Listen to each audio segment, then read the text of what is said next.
വർഷങ്ങൾക്ക് മുമ്പ് ഞാൻ അവിചാരിതമായി ഒരു ചെറുപ്പക്കാരനെ വ്യക്തിപരമായി എന്റെ മാധ്യമ പ്രവർത്തനത്തിനിടയിൽ വിപരീത സമസ്യയ്ക്കിടയിൽ പരിചയപ്പെട്ടു. തീക്ഷ്ണമായ അറിവ്, ഉജ്ജ്വലമായ ചിന്ത, വാക്കിനെയും കവിതയെയും അക്ഷരത്തിനെയും കുറിച്ചുള്ള അതിശക്തമായ ബോധം, അചുംബിതമായ ഉല്ലേഖം, ഇവയെല്ലാം നിറഞ്ഞ ആ ചെറുപ്പക്കാരന്റെ മനസ്സ് എന്തിനോ വേണ്ടി തിരയിളകുന്നുണ്ടായിരുന്നു. നാസി പടത്തലവനായിരുന്ന ഫ്യൂറർ എന്ന അഡോൾഫ് ഹിറ്റ്ലറിന്റെ കൊട്ടാരത്തിന് മുകളിൽ ചെങ്കൊടി പാറിപ്പിച്ച ധീരനായ പോയകാല സഖാവിന്റെ ചരിത്രം എനിക്ക് പറഞ്ഞു തന്നത് ആ ചെറുപ്പക്കാരനാണ്.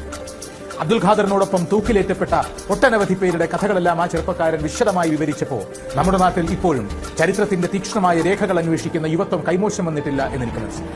അതുകൊണ്ട് തന്നെയാകണം ഭാരതം ആസകലമുള്ള സർവ്വ യുവാക്കളുടെയും ആശയും ആവേശവും അഭിമാനവുമായ ഒരു യുവജന പ്രസ്ഥാനത്തിന്റെ അമരക്കാരനായി ആ ചെറുപ്പക്കാരൻ വളർന്നു.